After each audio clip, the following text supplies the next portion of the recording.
Esse vídeo nasceu da minha insatisfação em relação ao último vídeo que eu subi aqui para vocês para o canal, que é uma análise psicológica do livro Orgulho e Preconceito da Jane Austen. Vale ressaltar que eu também assisti ao filme para deixar o roteiro e a análise o mais redondinha possível. Essa minha insatisfação me motivou a tentar entender melhor as pessoas que consomem o tipo de conteúdo que eu posto.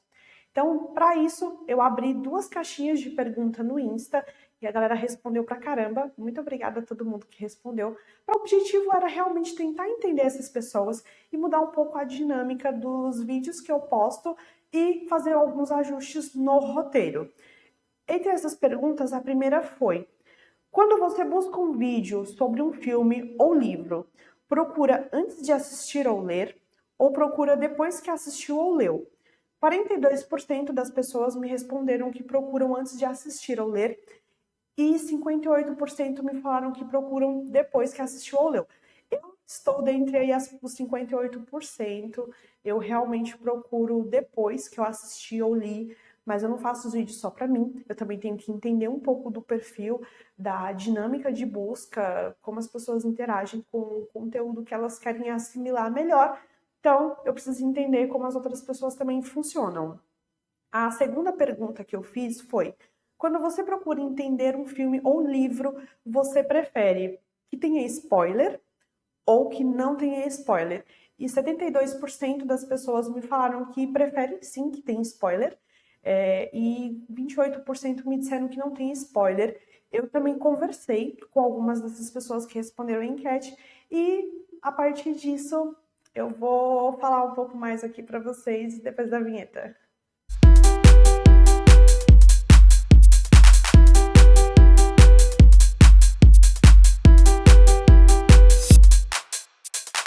Antes de entrar no assunto principal, eu queria agradecer imensamente a galera que sempre acompanha aqui os vídeos.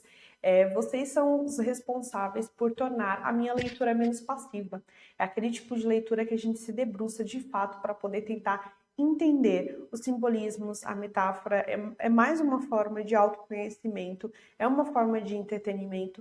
Então, quando eu grifo, remarco, volto na leitura, faço roteiro, faço leitura paralela, para organizar todo esse conteúdo, para poder passar um tipo de conhecimento para vocês com ênfase em um aspecto psicológico que também, em consequência, também nos faz pensar em uma ferramenta poderosíssima que é o autoconhecimento, em consequência, eu me torno, sim, uma pessoa melhor. Mesmo que o canal não vá para frente, o que é, sim, uma possibilidade iminente, isso não me deixa desanimada. Porque o maior retorno do conhecimento, de ler, de estudar, de organizar as leituras, tem que ser o fato de você sentir prazer em conhecer aquilo, em saber mais, em ser um pouco melhor do que o que você foi ontem. O dinheiro, se você vai ser um bom líder, se você vai conseguir um trabalho melhor, quaisquer outros objetivos para além de obter conhecimento são objetivos secundários. Então, são objetivos que eles estão passando pelo crivo da expectativa e talvez da frustração, porque se eu crio uma expectativa, ela não se cumpre, eu me frustro. Se ela se cumpre, eu me motivo a continuar fazendo aquilo. O resultado final da análise do vídeo do livro Orgulho e Preconceito ficou extremamente aquém das minhas expectativas. E eu não estou falando de números, de estatísticas depois que eu subi. Esse sentimento de incômodo, ele já estava comigo antes mesmo de eu subir o vídeo. Esse sentimento para mim foi muito contrastante, porque eu estava empolgadíssima e eu estava falando sobre um livro que foi uma das minhas leituras favoritas de 2021. Eu falei: vou subir um vídeo, subi com o propósito de colher, inclusive, algumas opiniões e acolher aí talvez algumas possíveis críticas, para poder tentar aprender com esse vídeo, o que ele poderia me ensinar e tentar também entender por que eu estava com esse sentimento tão forte. Eu ressalto também que eu sempre considero super bem-vindas opiniões que sejam diferentes das minhas ou críticas, desde que sejam bem embasadas e com respeito. Alguns dias depois que eu subi o vídeo, eu continuei ali pensando o que estava acontecendo, aquele sentimento não ia embora E eu assisti o filme Iluminado, baseado no livro do Stephen King, não sei se vocês já assistiram. Achei extremamente complexo de entender os simbolismos e as metáforas que tinham naquele filme. Pensei, vou procurar um vídeo no YouTube de alguém que assistiu e vai me ajudar a entender o que eu não entendi. E foi aí que eu tive um estalo. Ou seja, para que eu pudesse entender, eu precisava que o vídeo desse spoilers, porque eu já tinha assistido aquele conteúdo. Então foi aí que eu pensei que eu estava fazendo muita coisa errada. Eu estava tentando abarcar dois públicos com os meus vídeos: as pessoas que não leram ou não assistiram e as pessoas que já leram e já assistiram. E não dá para ter tudo. A gente faz uma escolha e automaticamente perde outra. E é assim a vida, se a gente vai levando. E eu percebi que eu tenho que focar em um público-alvo específico. Ou seja, os vídeos vão ter que ter, sim, spoilers para ficar bem melhor contextualizados. Uma coisa que eu acho muito desnecessária e que me incomoda muito quando eu vou procurar entender melhor algo que eu li ou que eu assisti, são vídeos extremamente descritivos. Uma coisa é você contextualizar, outra coisa é você descrever o vídeo ou o livro inteiro, ou ficar descrevendo ali pelo menos as partes que você julga que são mais relevantes. Então isso me incomoda. Isso é uma coisa que eu não pretendo trazer para a dinâmica dos próximos vídeos. Eu pretendo montar um contexto, mas jamais nada descritivo. Até porque a descrição qualquer pessoa consegue ver, né? Qualquer pessoa que não tenha uma deficiência visual. Imagina se você fala assim, ah, ela tá com uma blusa de bolinha branca e uma calça preta. Não insulta a minha visão, né? Já sei disso. Que mais? Então, é esse que mais, o que tá faltando, o que é difícil a gente interpretar, que eu quero trazer com ênfase, sim, claro, no aspecto psicológico. Eu queria trazer também algumas questões pessoais minhas. Eu encaro isso aqui como muito desafiador. Embora não pareça, eu sou uma pessoa extremamente introvertida. Me mostrar, me abrir, me expressar e falar não são características inerentes à minha personalidade. Primeiro, aparecer e falar aqui para vocês foi difícil. Hoje já não é mais. Depois, durante todo esse caminho, né, o que vai percorrendo o caminho, as estratégias, elas vão ficando um pouco mais confortáveis. Eu não digo que fáceis, nunca vai ficar fácil, mas vai ficando um pouco mais confortável me colocar nesse lugar. Vou ilustrar, eu vou falar para vocês mais ou menos como que eu monto os roteiros e como que eu construo toda a estrutura dos vídeos antes de subir. Primeiro eu leio, faço as marcações.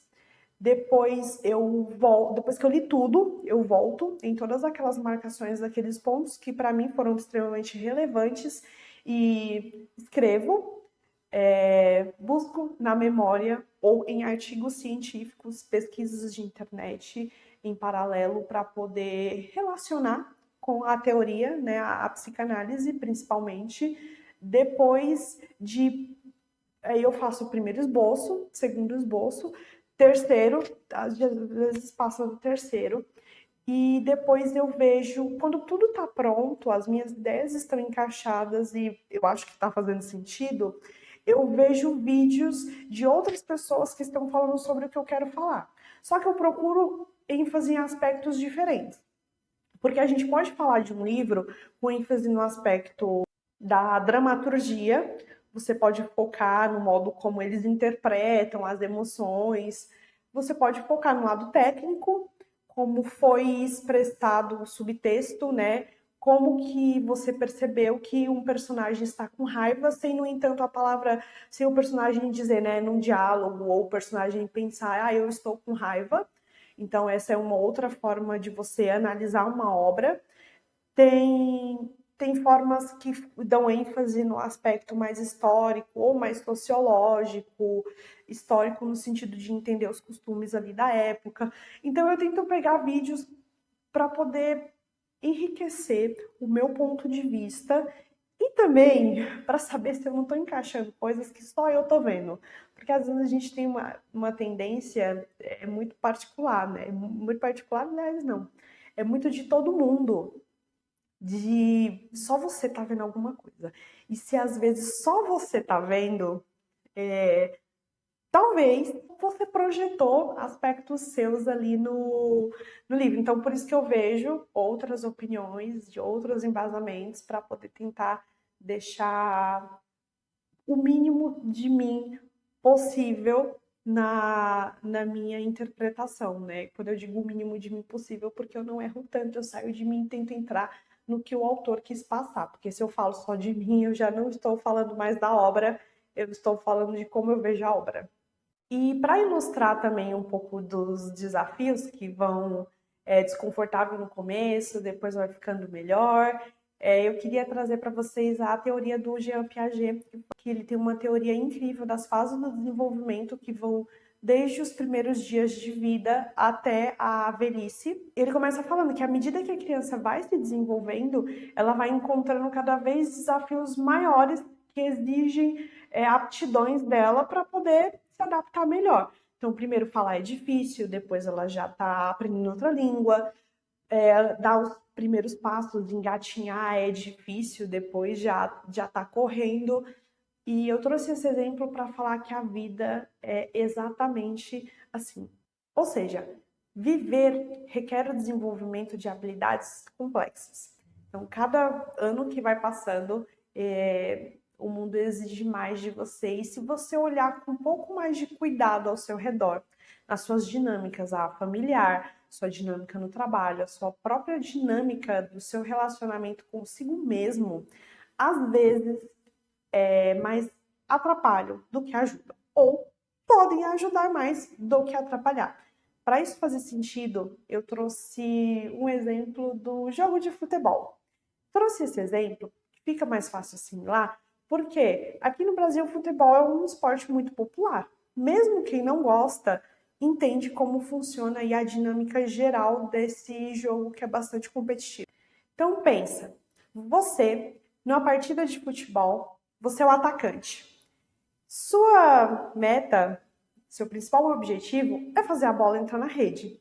Só que tem 11 caras que eles vão dificultar a sua vida pra caramba. Contudo, existem 10 caras que vão te ajudar a chegar nesse objetivo. E ao mesmo tempo que o jogo é uma meta, é uma tarefa individual, ele também é uma ação coletiva. E aí, o que eu quero dizer?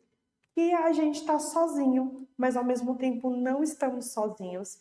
E que assim como para mim foi muito difícil falar e estar aqui nesse espaço, hoje ele é um espaço um pouco mais confortável, porque eu me permiti continuar. Eu particularmente eu gosto de uma técnica de narrativa que o Robert McKee desenvolve no livro Story, e ele fala que o personagem ele se revela na crise. Então, é um momento de crise que ele vai revelar seus medos, suas emoções, seus valores e como a arte de um modo geral, principalmente a arte cinematográfica e a prosa, elas são metáforas para a vida real. Eu pergunto, quem é você no momento da crise? Se você é o atacante desse jogo, porque o que eu trouxe do futebol também é simbólico, para você se colocar na posição do atacante, ou seja, o protagonista da sua própria vida. Para qual lado você olha? Você olha mais para os 11 caras do time oposto que vão fazer de tudo para que você não atinja seu objetivo, ou você olha para os seus companheiros que vocês estão par a par, em igual número, você olha mais para qual lado? Qual lado você valoriza? Esse lado para o qual você olha, ele diz muito sobre você e ele vai influenciar muito nas suas principais tomadas de decisões. Então, quem é você nesse campo e quem é você no momento de crise? Bom, esse vídeo, eu não consigo fazer vídeo curto, socorro, alguém me ajuda. Então, quando eu vou ver os roteiros, eu tô vendo, o resumo da ópera é muita coisa vai mudar, mas os meus valores principais não vão mudar. E assim como quando eu comecei, eu esperava alguns desafios, de fato, muitos eu já estou mais confortável com eles, eles ainda existem, nunca vão embora, mas já não exigem tanto da minha energia. E muitos outros estão aparecendo que eu nem imaginava que apareceriam. E assim é na vida de todo mundo, com qualquer coisa que você for empreender, que você for começar, é sempre muito difícil mesmo. Pensa na partida de futebol, pensa você como o atacante e embora muita gente vá dificultar a sua vida, tem também muita gente que também vai ajudar. E tudo também é uma questão de perspectiva. Bom, eu leio e respondo todos os comentários, então vai ajudar imensamente se vocês me responderem aqui também. Assistir a um filme ou ler a um livro, vocês procuram análise ou procuram entender antes ou depois de assistir ou ler, e também se o quanto de spoiler é importante que tenha. Talvez a gente concorde aí que vídeo descritivo é realmente uma perda de tempo, até porque o que a gente tem mais de valioso para oferecer ao mundo é o nosso tempo, porque ele não volta, a gente recupera todas as outras coisas. Então, realmente, para mim é um insulto vídeos extremamente descritivos. Falem aqui também em relação aos spoilers, o que vocês acham, qual que é a medida para vocês, se vocês têm algo a acrescentar. Ressalto que os vídeos vão ter um pouco mais de spoilers para ficar contextualizados, próximos no caso,